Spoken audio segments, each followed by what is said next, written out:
재개발 소식에 며느리가 나타나서 제 집을 빼앗으려 했습니다. 10년 동안 얼굴도 안 비추던 며느리가 갑자기 나타나서 저를 걱정한다고 했어요. 하지만 진짜 목적은 재개발 보상금이었습니다. 집 명의를 자기 이름으로 바꿔놓고 저를 요양원에 보내려고 했어요. 안녕하세요. 저는 김정순이라고 합니다. 올해 68살이에요. 경상도 시골 마을에서 평생 농사만 지으며 살아왔습니다. 남편은 15년 전에 심장마비로 세상을 떠났고 그 후로 혼자서 지내고 있어요. 아들 하나 있는데 서울에서 직장 생활하면서 며느리 미정이와 함께 살고 있습니다. 저는 김정순이라는 이름으로 68년을 살아오면서 이런 배신을 당할 줄은 꿈에도 몰랐어요. 작년 봄의 일이었습니다. 마을에 큰 소식이 하나 들려왔어요. 우리 동네에 재개발이 들어온다는 거였어요. 이장님이 마을 방송으로 알려주셨는데 저는 처음엔 믿어지지 않았어요. 이런 시골 마을에 재개발이라니요. 하지만 며칠 후 정말 재개발 시행사 직원들이 와서 설명회를 했어요. 우리 마을 일대가 전부 새로운 아파트 단지로 바뀐다는 거였어요. 그리고 기존 주택 소유자들은 보상금을 받거나 새 아파트를 받을 수 있다고 했어요. 그 소식을 듣고 정말 기뻤어요.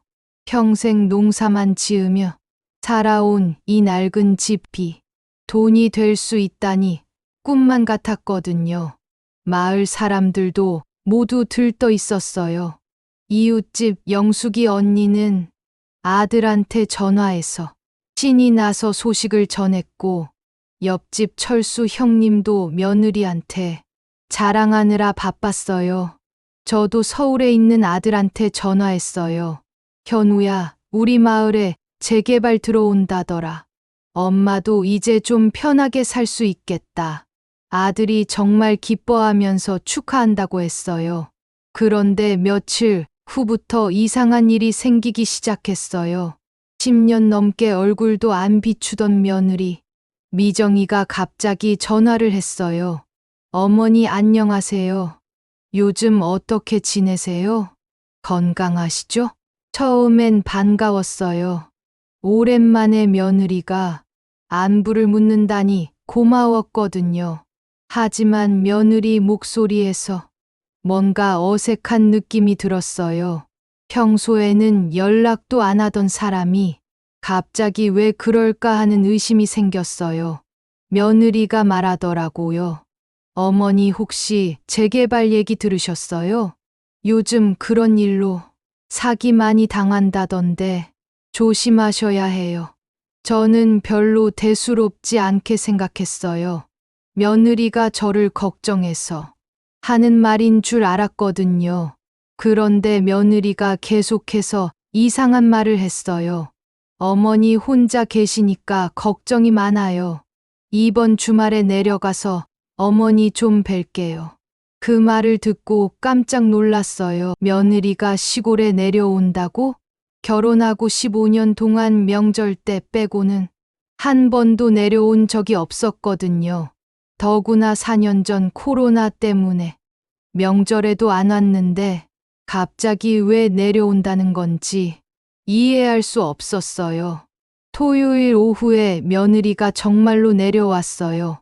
차에서 내리는 모습부터가 평소와 달랐어요. 보통 때는 마지못해 인사만 하고 들어왔는데 그날은 완전히 달랐어요. 차 문을 열자마자 활짝 웃으면서 어머니라고 부르는 거예요.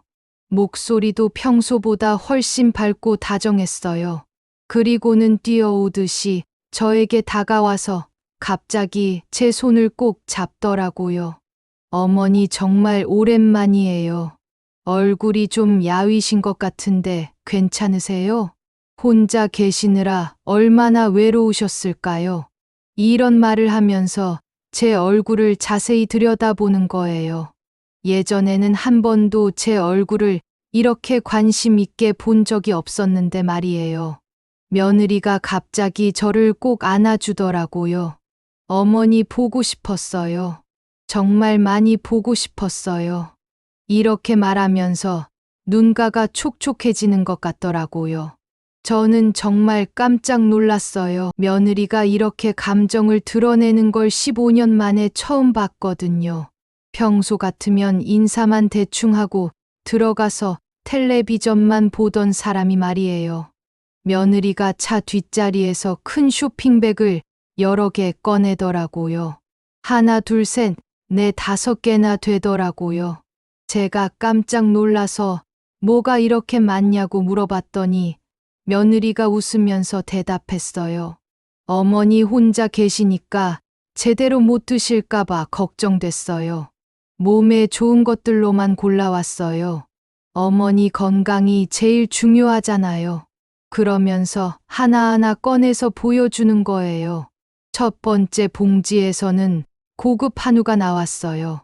포장지를 보니 백화점에서 산 것 같더라고요.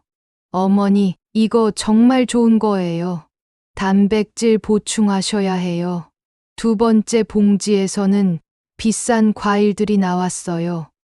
샤인머스켓에 딸기에 한라봉까지 평소 같으면 꿈도 못 꿀 비싼 과일들이었어요. 세 번째 봉지에서는 각종 건강식 나왔어요. 홍삼에 오메가3에 비타민까지 종류도 엄청 많더라고요. 네 번째 봉지에서는 반찬들이 나왔어요. 유명한 반찬 가게에서 산 것 같은 고급스러운 포장이었어요. 다섯 번째 봉지에서는 생활용품들이 나왔어요. 좋은 세제에 화장지에 온갖 필요한 것들이 다 들어있더라고요. 저는 정말 놀랐어요. 이런 걸 언제 준비했을까 싶더라고요. 며느리가 말하더라고요. 어머니 이런 거 사려고 백화점이랑 시장을 며칠 동안 돌아다녔어요. 어머니께 드릴 거니까 제일 좋은 걸로만 골랐어요. 그런 말을 들으니 정말 고마웠어요. 며느리가 저를 위해서 이렇게 정성을 들였다니 감동이었어요. 며느리가 짐을 다 옮겨놓고는 갑자기 앞치마를 꺼내더라고요. 어머니, 제가 오늘 저녁 해드릴게요. 혼자 계실 때 제대로 못 드셨을 텐데 오늘은 푸짐하게 해드릴게요. 이렇게 말하면서 부엌으로 들어가는 거예요. 제가 따라 들어가려니까 며느리가 말리더라고요.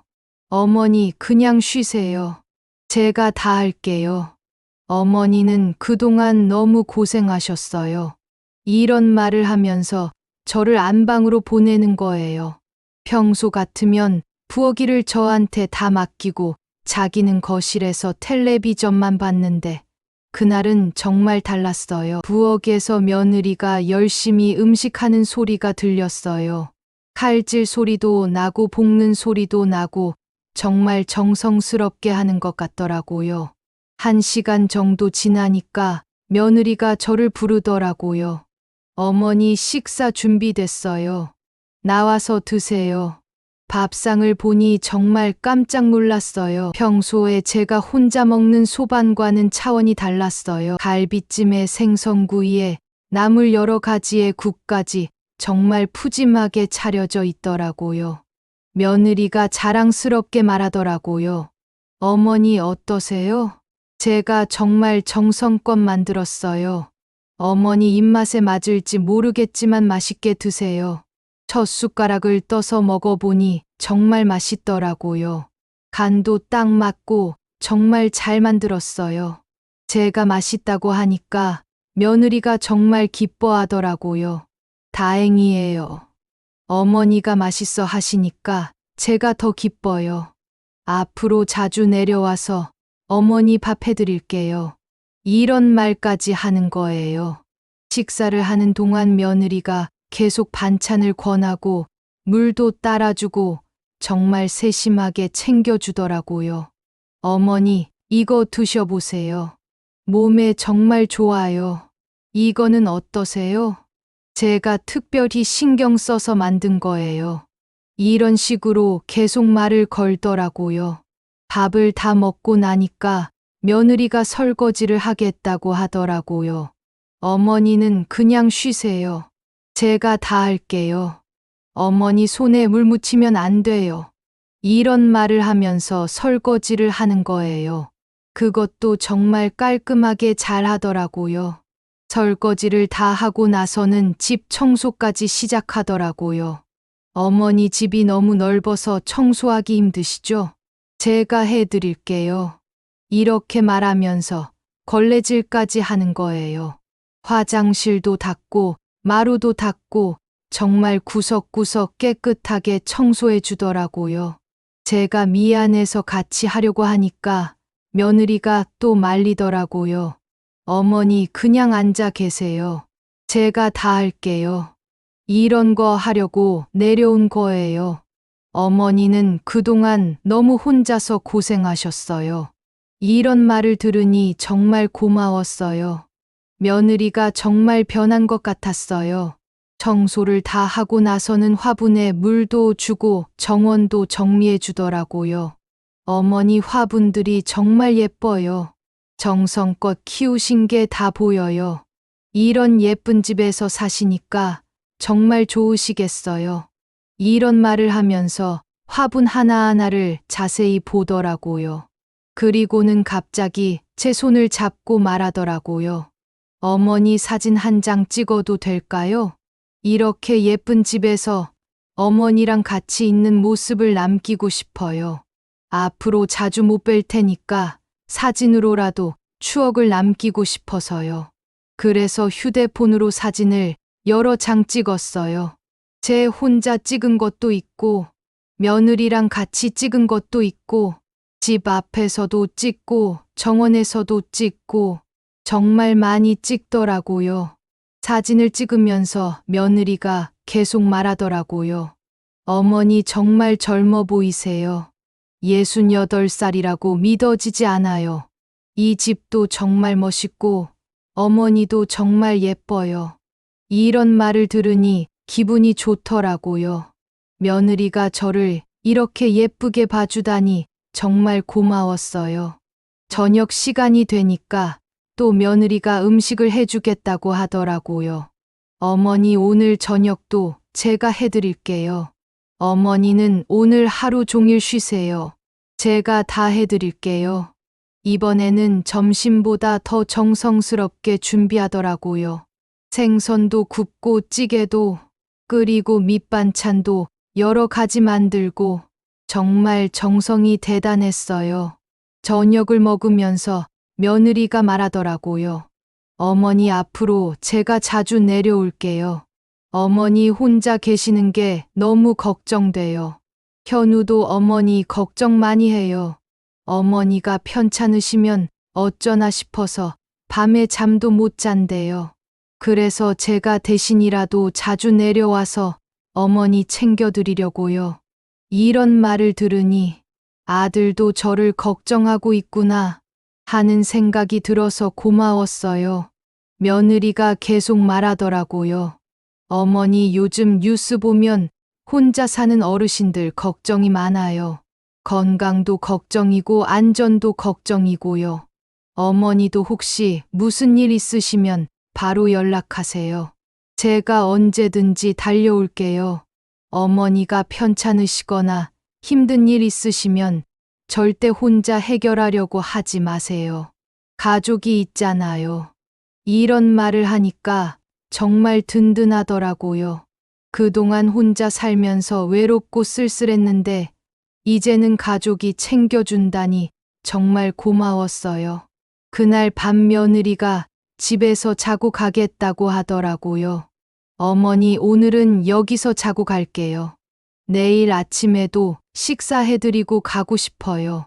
어머니랑 오랜만에 많은 얘기도 하고 싶고요. 그래서 며느리가 제 집에서 하룻밤을 잤어요.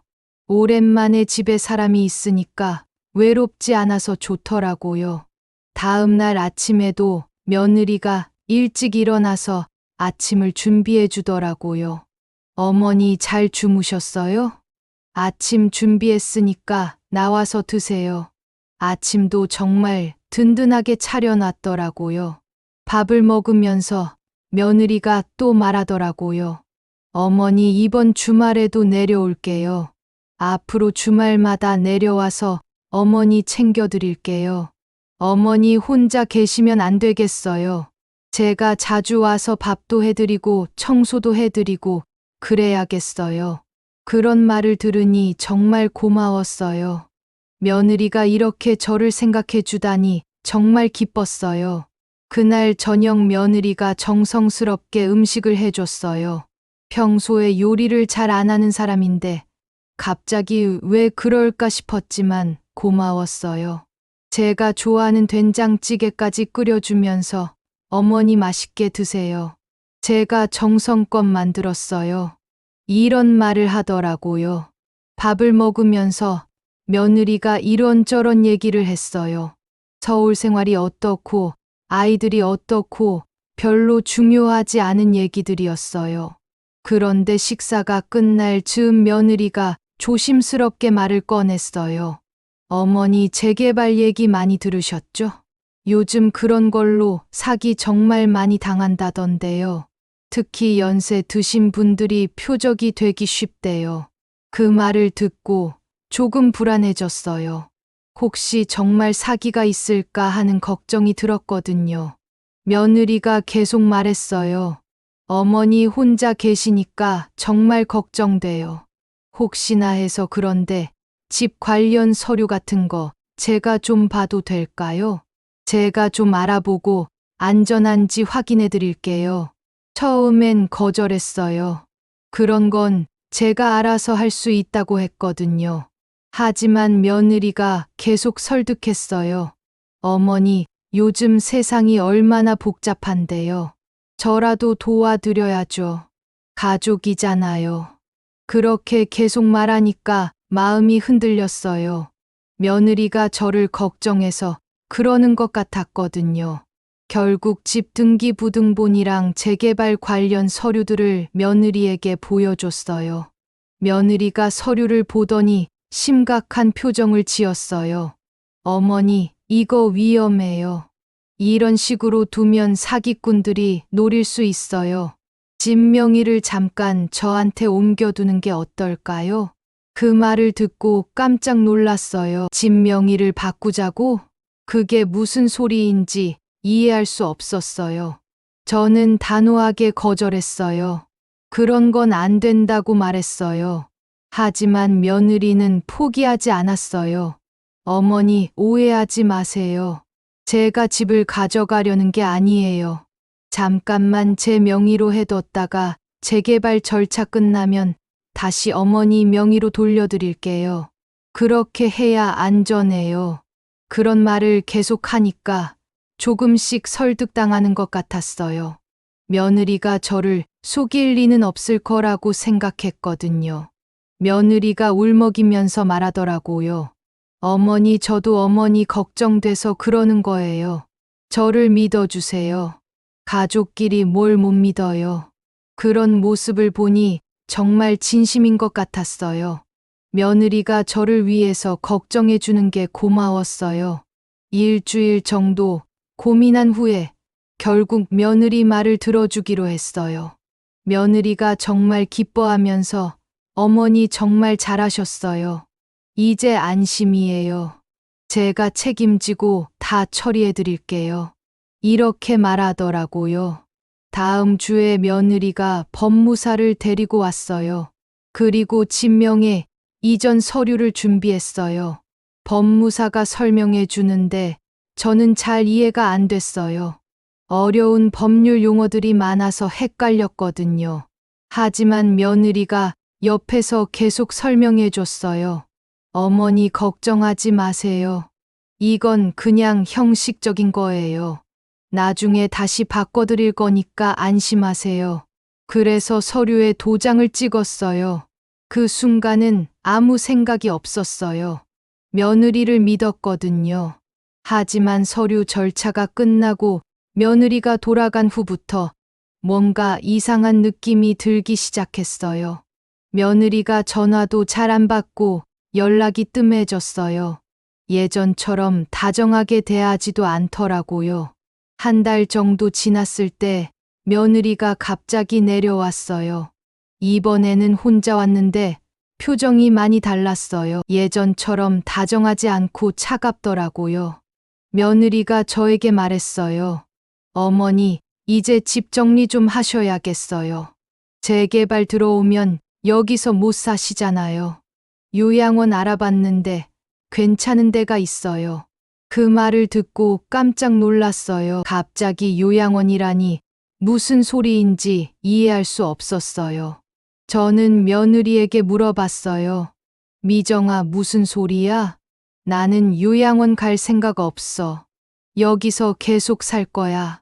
그런데 며느리가 차갑게 대답하더라고요. 어머니, 현실을 받아들이세요. 이제 이 집은 제 명의예요. 재개발되면 저희가 새 아파트 받을 거고 어머니는 요양원에 가시는 게 좋을 것 같아요. 그 말을 듣는 순간 머리가 하얘졌어요. 며느리가 정말로 제 집을 가져가려고 했던 거였어요. 처음부터 계획이었던 거죠. 저를 걱정한다는 말은 모두 거짓말이었어요. 저는 며느리에게 따졌어요.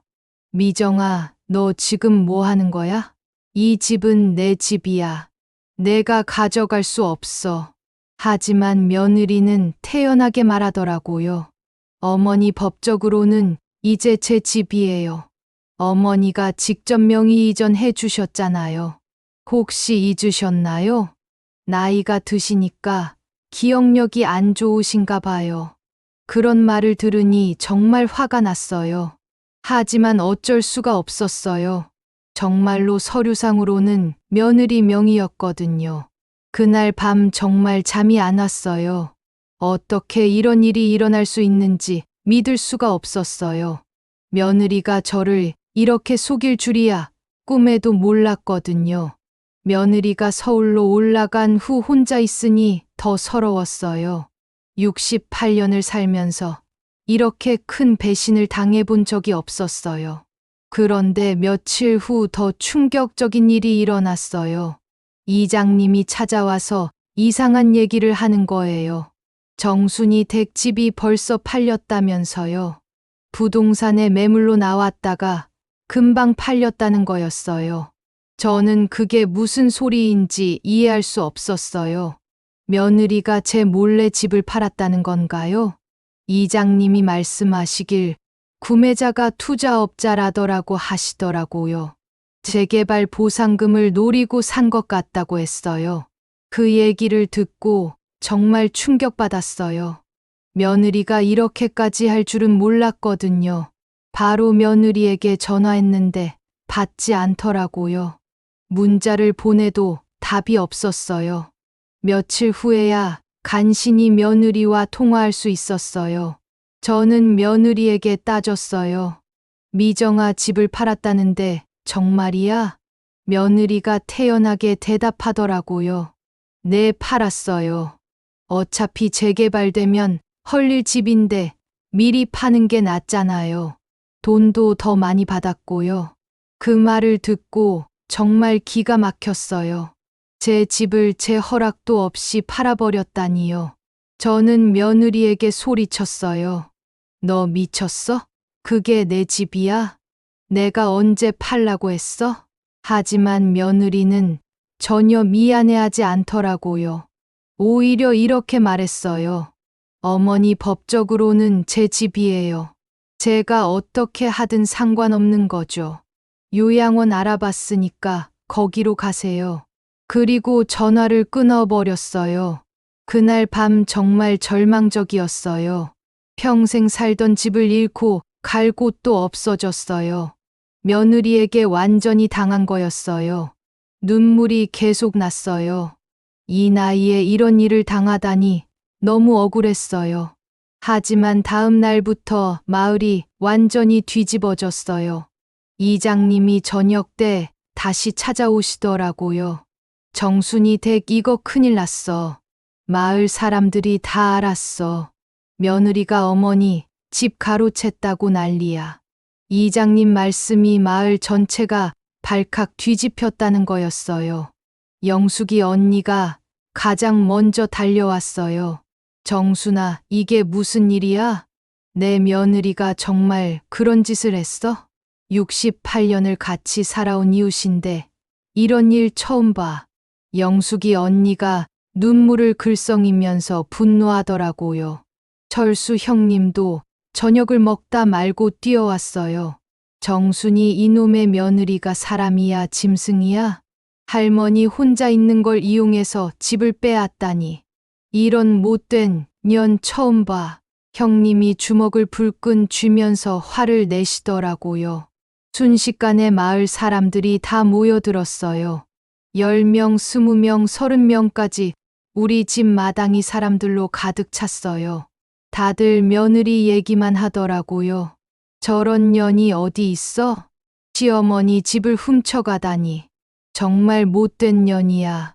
저런 건 사람도 아니야. 마을 부녀회장 김순자 언니도 화가 나서 말하더라고요. 정순아, 우리가 가만히 있으면 안 되겠어. 저런 년한테 당하고만 있을 수 없어. 우리가 나서서 도와줘야겠어. 마을 노인회 박 회장님도 오셔서 말씀하시더라고요. 정순이 혼자 두고 볼 일이 아니야. 우리 마을에서 이런 일이 일어났으니 마을 전체가 나서야 해. 며느리 그년을 가만히 둘 수 없어.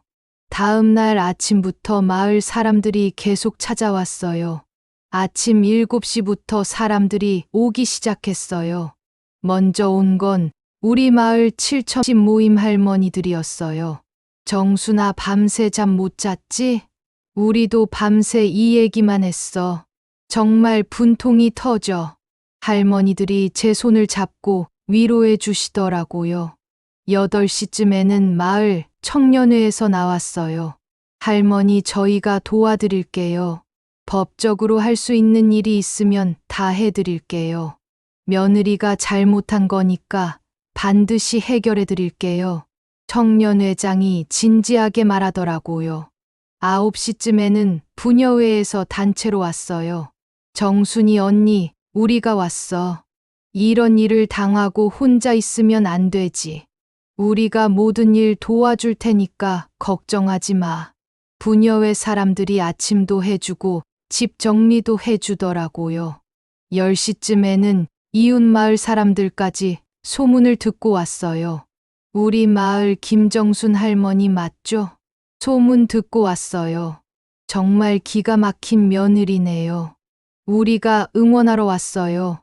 옆 마을에서까지 사람들이 오다니 정말 놀랐어요. 오전 내내 사람들이 계속 왔어요. 우리 마을뿐만 아니라 인근 마을 사람들까지 다 모르는 사이에 소문이 퍼진 거였어요. 점심때쯤에는 마을 앞이 사람들로 인산이네였어요. 마을회관도 부족해서 마을 앞 공터에 사람들이 모였어요. 대충 세어봐도 100명은 넘는 것 같더라고요. 다들 며느리 욕을 하면서 저를 위로해 주더라고요.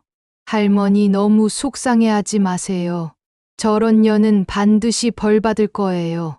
우리가 다 지켜보고 있으니까 걱정하지 마세요. 마을 이장님이 확성기를 가져와서 방송을 하더라고요. 우리 마을 김정순 할머니가 며느리한테 당한 일을 다들 아실 거예요. 이런 일은 우리 마을 역사상 처음 있는 일입니다. 마을 전체가 힘을 합쳐서 할머니를 도와드려야 합니다. 며느리의 잘못된 행동을 그냥 넘어갈 수 없습니다. 오후에는 기자까지 나타났어요. 지역 신문사 기자가 카메라를 들고 와서 취재를 하더라고요. 할머니, 인터뷰 좀 해주세요. 이런 일이 요즘 많이 일어나고 있어서 기사로 내보내려고 해요. 다른 할머니들도 조심하시라고요. 기자가 제 얘기를 자세히 물어보더라고요. 저는 처음부터 끝까지 다 얘기해 줬어요. 며느리가 어떻게 저를 속였는지, 어떻게 집을 빼앗으려고 했는지 다 말했어요. 기자가 사진도 찍고 마을 사람들 인터뷰도 하더라고요. 마을 사람들이 모두 분노하면서 며느리를 비난했어요. 저런 며느리는 처음 봐요. 시어머니를 저렇게 속이다니 정말 나쁜 년이에요. 반드시 벌 받아야 해요. 저녁 때는 텔레비전 방송국에서도 나왔어요. 지역 뉴스에서 취재를 나온 거였어요. 카메라맨과 기자가 와서 촬영을 하더라고요. 할머니 이 일이 다른 분들에게도 경각심을 주는 사례가 될 것 같아요. 용기 내서 인터뷰해 주세요. 그래서 텔레비전 인터뷰도 했어요. 마을 전체가 들썩이는 분위기가 됐어요. 모든 사람들이 저 편에 서서 며느리를 비난하고 저를 응원해 주었어요. 그동안 혼자서 억울했던 마음이 조금씩 풀리는 것 같았어요. 이렇게 많은 사람들이 제 편이 되어주니까 든든했어요. 며느리가 혼자서 저를 상대하는 게 아니라 마을 전체를 상대해야 하는 상황이 된 거였어요. 그런데 다음 날 이상한 일이 일어났어요. 재개발 시행사 직원이 찾아온 거예요. 김정순 어르신 계시나요? 보상금 관련해서 확인할 일이 있어서요. 저는 무슨 소리인지 몰라서 물어봤어요. 무슨 보상금 말씀이세요? 제 집은 이미 팔렸는데요. 그러니까 직원이 이상하다는 표정을 지으면서 말하더라고요. 어르신 집은 안 팔렸는데요. 보상금도 어르신 명의로 입금 준비 중이에요. 그 말을 듣고 깜짝 놀랐어요. 며느리가 집을 팔았다고 했는데 안 팔렸다니 무슨 소리인지 이해할 수 없었어요. 직원이 자세히 설명해 줬어요. 이 집은 김정순 어르신과 박미정 씨가 공동 명의로 되어 있는데 김정순 어르신 동의 없이는 팔 수 없다고 했어요. 그리고 보상금도 원래 소유주인 김정순 어르신이 받는 게 맞다고 하더라고요.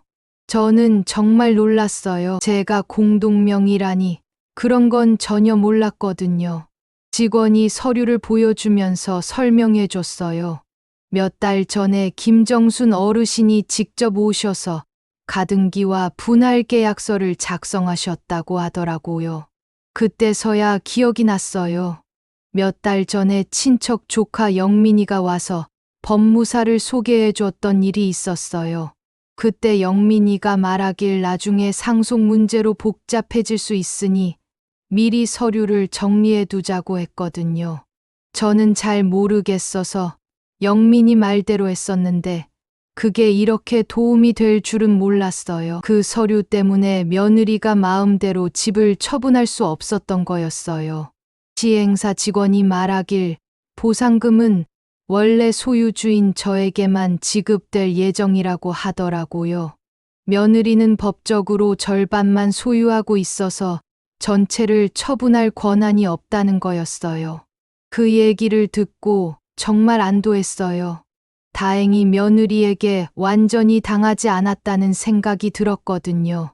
하지만 동시에 화도 났어요. 며느리가 저를 속이려고 얼마나 치밀하게 계획했는지 알 수 있었거든요. 저는 바로 영민이에게 전화했어요. 그리고 상황을 설명하면서 도움을 요청했어요. 영민이가 깜짝 놀라면서 고모, 그런 일이 있었어요? 정말 나쁜 여자네요. 제가 도와드릴게요. 이렇게 말하더라고요. 영민이가 변호사를 소개해줘서 상담을 받았어요. 변호사가 말하길 며느리의 행위는 명백한 사기 시도라고 하더라고요. 그리고 저에게 유리한 증거들이 많다고 했어요. 특히 며느리가 저를 속여서 명의 이전을 받은 것은 법적으로 무효라고 했어요. 변호사가 조언해 주길 이런 경우에는 공개적으로 폭로하는 게 좋다고 하더라고요. 며느리가 잘못했다는 걸 많은 사람들이 알게 해야 한다고 했어요. 그래서 마을 이장님과 상의해서 마을 사람들을 모두 모이게 했어요. 그리고 재개발 관련 설명회를 다시 열기로 했어요. 며느리에게도 연락해서 꼭 참석하라고 했어요. 중요한 얘기가 있다고 하면서요. 며느리는 처음에 안 오려고 했는데 아들이 같이 오겠다고 하니까 결국 내려왔어요. 아마 아들 앞에서 자신의 정당성을 주장하려고 했나 봐요. 설명회 당일 아침부터 마을이 완전히 들썩였어요. 새벽 6시부터 마을회관에 사람들이 모이기 시작했어요. 평소 설명회 때는 30명 정도 오던 것과 달리 이날은 100명이 넘게 왔어요. 우리 마을 사람뿐만 아니라 인근 마을 사람들까지 다 왔더라고요. 마을회관이 좁아서 밖에까지 사람들이 서 있었어요. 모두들 긴장한 표정으로 저를 바라보더라고요. 할머니 오늘 제대로 혼내주세요. 저런 며느리는 반드시 벌 받아야 해요. 우리가 다 지켜보고 있으니까 걱정하지 마세요. 이런 말들을 해주면서 저를 격려해 주었어요. 오전 9시쯤 시행사 직원들이 도착했어요. 평소보다 많은 직원들이 와서 준비를 하더라고요. 변호사도 같이 와서 법적인 설명을 할 준비를 했어요. 9시 30분쯤 며느리가 아들과 함께 도착했어요. 차에서 내리는 며느리의 얼굴이 이미 굳어 있더라고요. 마을 사람들이 모두 자기를 바라보는 시선을 느꼈나 봐요. 며느리가 회관 안으로 들어오는데 모든 사람들이 조용해졌어요. 정말 조용해서 바늘 떨어지는 소리도 들릴 것 같았어요. 며느리가 제 옆에 앉으려고 하는데 아무도 자리를 비켜주지 않더라고요. 결국 맨 뒤쪽에 아들과 함께 앉았어요. 며느리 얼굴이 점점 더 굳어지는 게 보였어요. 10시 정각에 설명회가 시작됐어요. 먼저 시행사 직원이 재개발 관련 일반적인 설명을 했어요.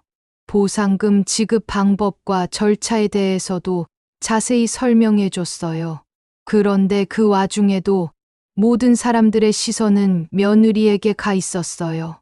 며느리가 그 시선들을 느끼고 점점 더 불안해하는 것 같았어요. 30분 정도 일반 설명이 끝나고 드디어 제 차례가 됐어요.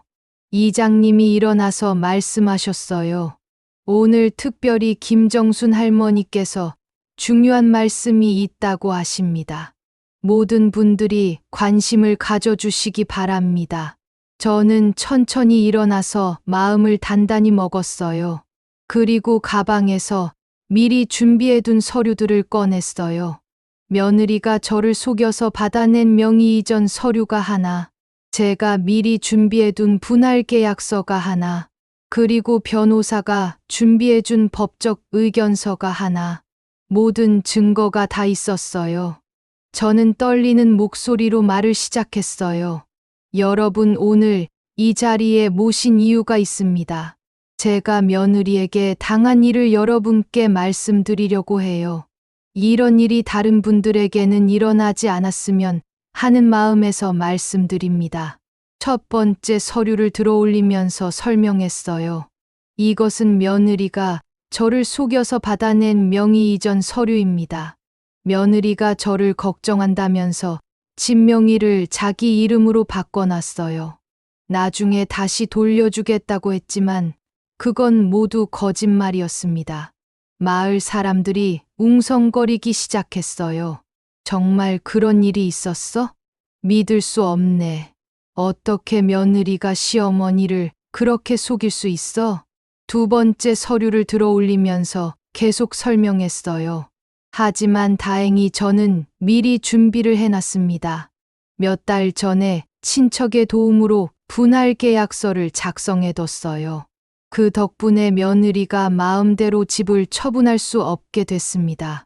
며느리는 이 사실을 전혀 몰랐던 거예요.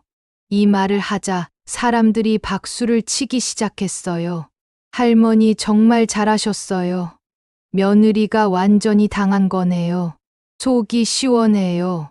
세 번째 서류를 들어올리면서 마지막 설명을 했어요. 그리고 이것은 변호사님이 작성해 주신 법적 의견서입니다. 며느리의 행위가 명백한 사기 시도라는 내용입니다. 법적으로도 며느리가 완전히 잘못했다는 증거입니다. 이때 변호사가 일어나서 법적 설명을 해줬어요. 박미정 씨의 행위는 명백한 사기 미수에 해당합니다. 시어머니를 속여서 재산을 가로채려고 한 행위입니다. 다행히 김정순 어르신이 미리 준비를 하셔서 실제 피해는 없었습니다. 하지만 시도 자체가 명백한 범죄 행위입니다. 변호사 말이 끝나자 마을 사람들이 모두 분노하기 시작했어요. 저런 며느리는 처음 봐. 시어머니를 그렇게 속이다니. 정말 나쁜 년이야. 감옥에 보내야 해. 시행사 직원도 일어나서 설명했어요. 재개발 보상금은 원래 소유주인 김정순 어르신에게만 지급됩니다. 박미정 씨는 공동명의자일 뿐이어서 전체를 처분할 권한이 없습니다. 이미 김정순 어르신 명의로 보상금 지급 절차가 완료됐습니다. 이 말을 듣자 마을 사람들이 환호했어요. 정말 다행이에요. 할머니가 이겼어요. 며느리가 완전히 망했네요. 이때까지 조용히 앉아있던 며느리가 갑자기 일어났어요. 얼굴이 새하얗게 질린 채로 소리를 지르더라고요. 이게 아니에요, 여러분. 어머니가 치매 기가 있어서 제대로 판단을 못 하시는 거예요. 제가 어머니를 보호해 드리려고 한 거라고요. 어머니 혼자 계시면 사기꾼들에게 당할까봐 걱정돼서 그랬어요. 하지만 마을 사람들은 아무도 믿지 않았어요. 오히려 더 큰 소리로 며느리를 비난하기 시작했어요. 지금 와서 무슨 변명이야? 할머니가 치매라고? 할머니 정신 멀쩡하신데 무슨 소리야? 내가 할머니를 속인 거 다 들켰는데 아직도 거짓말해? 부끄럽지도 않아? 며느리가 계속 변명하려고 했지만 아무도 들어주지 않았어요. 그때 아들이 일어나서 며느리를 보고 말했어요. 미정아, 그만해. 엄마 말이 다 맞는 것 같아. 너 정말 그런 생각으로 한 거야? 나는 내가 진짜 엄마를 걱정해서 하는 줄 알았는데. 아들까지 며느리를 의심하자 며느리는 완전히 당황했어요. 여보, 나를 믿어야지. 내가 정말 어머니를 위해서 한 거라니까. 하지만 아들은 고개를 저으면서 말했어요. 미정아, 변호사 말 들었지? 이건 명백한 사기 시도래. 너 정말 엄마 집을 가져가려고 했던 거야? 그 순간 며느리가 울음을 터뜨렸어요. 그리고 모든 사람들이 보는 앞에서 소리쳤어요. 어머니가 너무 고집불통이셨어요. 혼자 계시면서 고생만 하시니까 도와드리려고 했던 거예요. 하지만 그 말조차 변명으로밖에 들리지 않았어요. 마을 사람들의 분노는 더욱 커졌어요. 저런 년이 어디 있어? 아직도 자기가 잘했다고 생각하는구나. 정말 뻔뻔해. 창피한 줄도 몰라. 결국 며느리는 견디지 못하고 회관을 뛰쳐나갔어요. 아들도 어쩔 수 없이 따라 나갔어요. 하지만 아들의 표정은 완전히 실망한 것 같았어요. 며느리가 나간 후 마을 사람들이 모두 박수를 쳤어요. 할머니 정말 잘하셨어요. 속이 시원해요. 저런 며느리는 마땅히 벌 받아야 해요. 할머니가 이기셨어요. 저는 정말 후련했어요. 그동안 혼자 억울했던 마음이 모두 풀리는 것 같았어요. 마을 사람들이 모두 제 편이 되어서 저를 지켜줬어요. 며느리의 나쁜 행동이 모든 사람들 앞에서 다 드러났어요. 이제 더 이상 며느리가 저를 괴롭힐 수 없게 됐어요.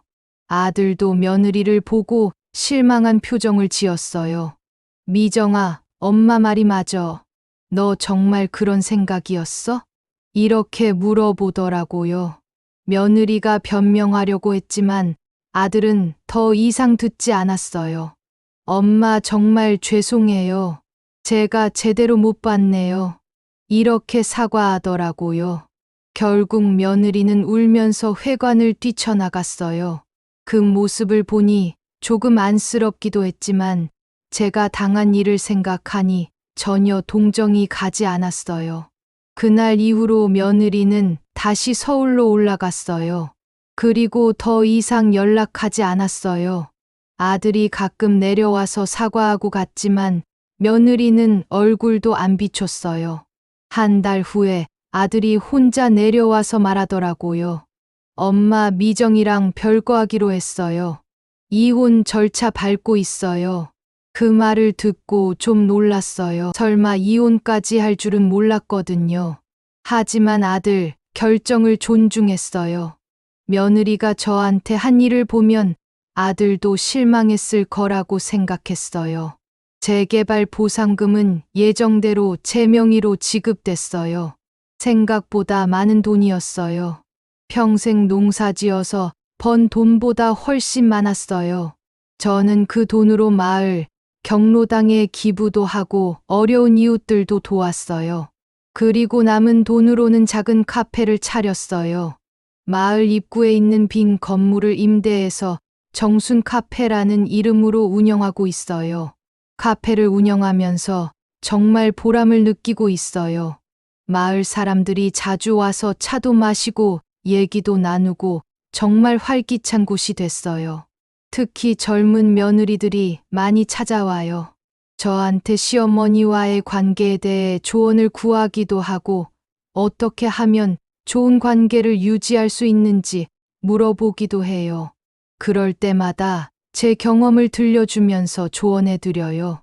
가족이라는 이름으로 서로를 이용하면 안 된다고 진심으로 사랑하고 존중해야 진짜 가족이 될 수 있다고 말해 드려요. 어떤 며느리는 저한테 이런 말을 하기도 했어요. 할머니 얘기 듣고 정말 깨달았어요. 저도 시어머니께 더 잘해드려야겠어요. 진심으로 효도하겠어요. 그런 말을 들을 때마다 정말 뿌듯해요. 제 경험이 다른 가족들에게 도움이 되고 있다는 생각이 들거든요. 며느리 미정이는 그 후로 한 번도 연락하지 않았어요. 아들도 이혼 절차를 마치고 혼자 살고 있어요. 가끔 내려와서 안부를 묻고 가지만 예전 같은 관계는 아니에요. 아들도 많이 상처받았나 봐요. 자신이 결혼한 여자가 어머니를 그렇게 대했다는 게 충격이었을 거예요. 하지만 저는 아들을 원망하지 않아요. 아들도 며느리에게 속은 피해자라고 생각하거든요. 다만 앞으로는 사람을 더 신중하게 만나라고 조언해주고 있어요. 지금 생각해보면 정말 아찔한 일이었어요. 만약 영민이가 미리 서류를 정리해두자고 하지 않았다면 정말 큰일 날 뻔했어요. 며느리에게 완전히 당해서 집도 잃고 갈 곳도 없어졌을 거예요. 정말 운이 좋았다고 생각해요. 하지만 동시에 화가 나는 부분도 있어요. 며느리가 얼마나 치밀하게 계획을 세웠는지 생각하면 정말 무서워요. 처음부터 제 재산을 노리고 접근한 거였어요. 재개발 소식이 나자마자 바로 움직인 걸 보면 평소에도 기회를 노리고 있었던 것 같아요. 10년 동안 연락도 안 하던 사람이 갑자기 나타나서 저를 걱정한다고 했을 때 의심했어야 했는데 그때는 정말 순진했어요. 며느리가 저를 진심으로 걱정해 주는 줄 알았거든요. 특히 울면서 가족이라고 했을 때는 정말 감동받았어요. 하지만 모든 게 연기였어요. 저를 속이기 위한 거짓말이었죠. 이런 일을 겪고 나니 사람을 보는 눈이 많이 달라졌어요. 아무리 가족이라고 해도 의심할 건 의심해야 한다는 걸 깨달았어요. 특히 돈과 관련된 일은 더욱 조심해야 한다고 생각해요. 그리고 중요한 서류나 계약 같은 건 혼자 결정하지 말고 믿을 만한 사람과 상의해야 한다는 것도 배웠어요. 저도 영민이가 도와주지 않았다면 큰일 날 뻔했거든요. 마을 사람들한테도 제 경험을 자주 얘기해 드려요. 요즘 이런 사기가 정말 많다면서 조심하라고 당부드려요. 특히 가족이나 친척이라고 해서 무조건 믿으면 안 된다고 말씀드려요. 어떤 할머니는 저한테 이런 말씀을 하시기도 해요. 정순이 덕분에 정신 차렸어. 우리 며느리도 요즘 이상하게 친절한데 혹시 뭔가 꾸미는 건 아닌지 의심스러워. 이런 말씀을 들을 때마다 제가 좋은 경고가 됐다는 생각이 들어요. 며느리 미정이에 대해서는 지금도 화가 나지만 한편으로는 고맙기도 해요. 그 일이 없었다면 저는 지금까지도 순진하게 살면서 언젠가는 정말 큰 사기를 당했을지도 모르거든요. 미정이 덕분에 정신을 차리고 앞으로는 조심할 수 있게 됐어요. 그리고 무엇보다 제가 생각보다 강한 사람이라는 걸 알게 됐어요. 처음에는 며느리에게 당해서 정말 절망적이었는데 포기하지 않고 끝까지 맞서 싸워서 이겼거든요. 68살의 할머니도 할 수 있다는 걸 보여준 것 같아서 뿌듯해요. 요즘 젊은 사람들은 나이 든 사람들을 우습게 보는 경우가 많은데 그런 게 아니라는 걸 증명한 것 같아요. 나이가 들었다고 해서 호락호락하지 않다는 걸 며느리가 뼈저리게 느꼈을 거예요. 저는 앞으로도 계속 카페를 운영하면서 마을 사람들과 함께 지낼 계획이에요. 건강한 한 계속 일하고 싶어요. 일을 하니까 보람도 있고 사람들과 어울릴 수 있어서 외롭지 않아요. 혼자 집에만 있으면 쓸쓸하고 우울한데 카페에서 손님들을 맞이하고 얘기를 나누니까 매일이 즐거워요. 그리고 제 경험을 통해서 다른 분들에게 도움을 줄 수 있어서 의미 있다고 생각해요. 특히 저처럼 며느리나 자식들과 갈등이 있는 분들에게는 용기를 주고 싶어요. 나이가 들었다고 해서 무조건 참고 살 필요는 없다는 걸 알려드리고 싶어요. 잘못된 건 잘못됐다고 말할 수 있어야 하고 자신의 권리는 당당하게 주장할 수 있어야 해요.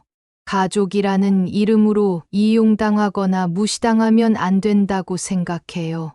서로 존중하고 사랑하는 게 진짜 가족이라고 생각해요. 이번 일을 통해서 정말 많은 걸 배웠어요. 사람에 대해서도 배웠고 세상에 대해서도 배웠어요. 그리고 무엇보다 제 자신에 대해서 많이 알게 됐어요. 저도 할 수 있다는 자신감을 얻었어요. 앞으로 어떤 일이 생겨도 포기하지 않고 끝까지 맞서 싸울 거예요. 제가 옳다고 생각하는 일은 끝까지 해낼 거예요. 며느리 미정이가 저를 우습게 본 게 가장 큰 실수였어요. 68살 할머니라고 해서 만만하게 봤겠지만 저는 만만한 사람이 아니었거든요. 평생 농사 지으며 살아온 사람이 얼마나 강인한지 며느리는 몰랐던 거예요. 농사일은 정말 힘든 일이에요. 날씨와 싸워야 하고 해충과도 싸워야 하고 매일매일이 전쟁 같은 생활이거든요. 그렇게 살아온 사람이 며느리 하나 못 당하겠어요? 결국 제가 이겼잖아요. 이제 며느리는 아무것도 얻지 못하고 남편마저 잃었어요. 자업자득이라고 생각해요. 탐욕을 부린 대가를 치른 거죠. 저는 이번 일로 오히려 더 많은 걸 얻었어요. 경험도 얻었고, 자신감도 얻었고, 새로운 일도 시작하게 됐어요. 그리고 마을 사람들의 존경도 받게 됐어요. 정말 인생이 바뀌었어요. 68살에 새로운 인생을 시작한 거죠. 정말 감사한 일이에요. 여러분도 혹시 저와 비슷한 상황에 처하시면 포기하지 마세요. 끝까지 싸우세요. 나이가 들었다고 해서 당하고만 살 이유는 없어요. 우리도 당당하게 살 권리가 있어요.